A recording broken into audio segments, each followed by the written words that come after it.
공부 잡혀 있느냐 없느냐에 따라서 공부 잘하고 못하고가 결정됩니다. 공부 하루 이틀 하는 것이 아니고 길게 봤을 때 공부의 제일 핵심은 입니다. 학습 격차는 하루아침에 한 학년 안에 결정되는 것이 아니라 자신의 생활 습관이 수년 동안 꾸준히 쌓여서 결정되는 것입니다. 이는 다시 말하면 이 생활 습관에 따라 공부를 잘하고 못하는 것이 결정된다는 말입니다. 결국 공부는 마라톤과 같은 것인데요.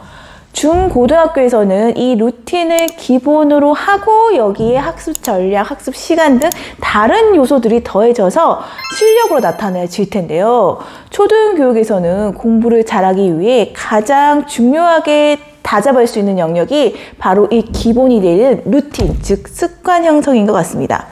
왜냐하면 초등학교 때 생활 습관이 공부 습관을 잡는 가장 초석이 되기 때문이죠. 그럼 루틴은 어떻게 잡는 것이 좋을까요? 미리 말씀드리지만 처음 루틴을 잡을 때는 저항이 많습니다. 어른도 처음 결심한 것을 내 생활 영역으로 집어넣는 것이 상당히 불편한 것이니까요. 왜 우리도 안 하던 운동을 하겠다고 결심을 하고 체육관에 다니다 보면 처음에는 잘 모르니까 두렵기도 하고 초반 한두 달은 너무 가기 싫고 피곤하고 힘들잖아요. 같은 패턴이라고 보시면 됩니다.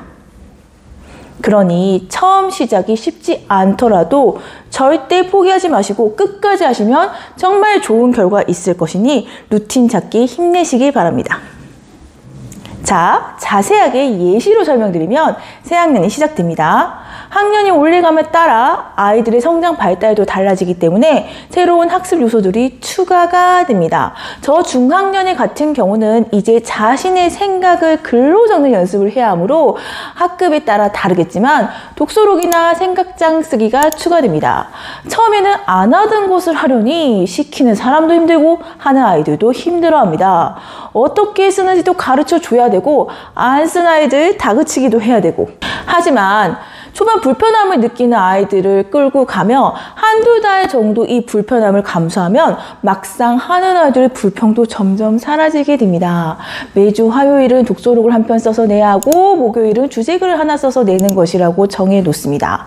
한두 달 정도가 지나면 점점 안 써오는 아이들의 숫자가 줄어들고 이것을 써서 내는 것에 대한 피로감을 느끼지 못하게 됩니다. 해보니까 별거 아닌 거죠. 루틴이란 것이 바로 이런 것입니다. 이렇게 독서록 쓰기, 생각장 쓰기 루틴이 잡히게 되면 이제 또 필요한 다른 학습 루틴을 집어넣으면 됩니다. 아이 상황을 보시고 아이가 부족한 것이나 미리 준비해두면 좋을 것이라는 것을 과목에 따라 하나 둘씩 집어넣어 주시면 됩니다. 아이와 함께 루틴을 잡는 법을 알려드릴게요. 일단 하루 생활 24시간에 대한 이해가 있는 2학년 이상의 아이들과 함께 하면 좋은데요. 맞벌이가 많고 생활이 분화되면서 요즘 학교를 마친 후 많은 아이들이 방과후 활동이나 학원을 다니고 있는 것이 실정이잖아요.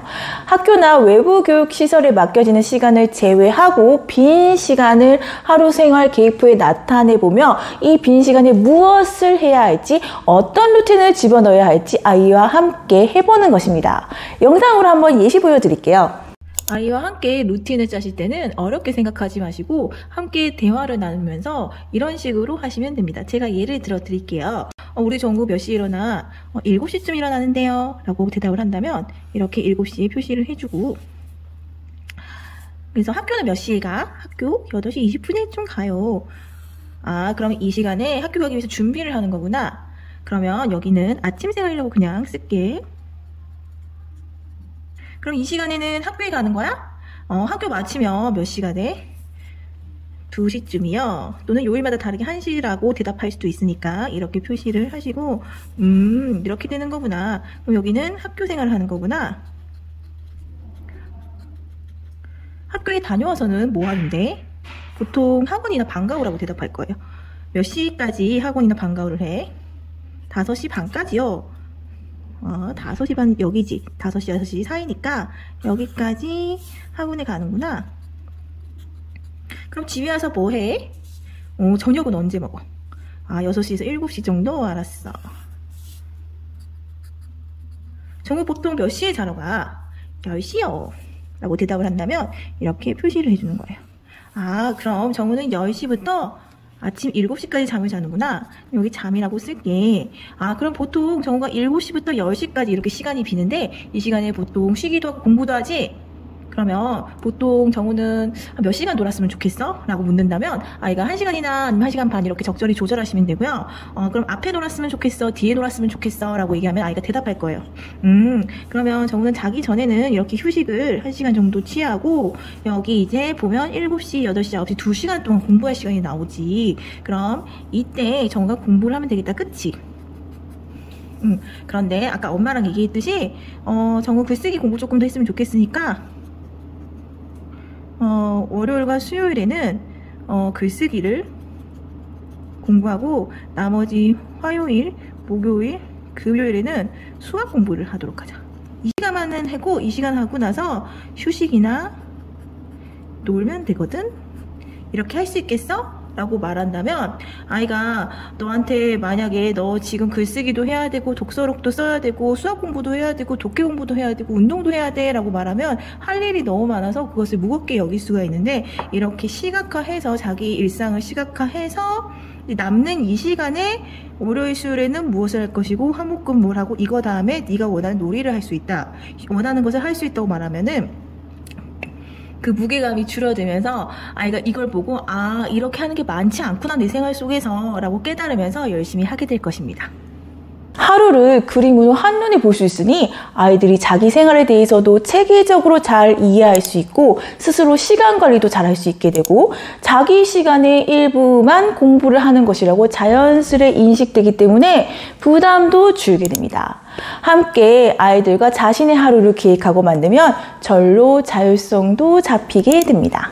이렇게 루틴을 가지고 성장하며 하루하루를 습관으로 채워 넣으면 아이들을 힘들이지 않고 하루를 보람차게 보내게 된답니다. 이 보람찬 하루하루가 모여서 점차 아이들의 미래의 자양분이 되겠죠. 아이들이 고학년으로 성장하면서 여기에 학습 전략까지 더해진다면 언제든 공부를 하고자 하면 잘할 수밖에 없는 아이가 될 것입니다. 나아가 꼭 공부뿐만 아니라 뭐든지 하고자 하는 것을 잘하는 사람이 되겠죠. 그래서 저는 습관, 하루 루틴이 공부의 기본 중에 기본이라고 생각합니다. 지금까지 세상을 살아가면서 가장 중요한 루틴에 대한 이야기 해보았습니다. 3살 버릇 80까지 간다는 옛말처럼 어릴 때 습관 형성과 삶에 대한 태도를 습관화하는 것은 참 중요한데요. 부모님들께서 아이들이 올바른 루틴 형성을 할 수 있게 도와주시면 좋겠다는 마음으로 영상 만들어 보았습니다. 도움 되셨으면 좋겠습니다. 감사합니다.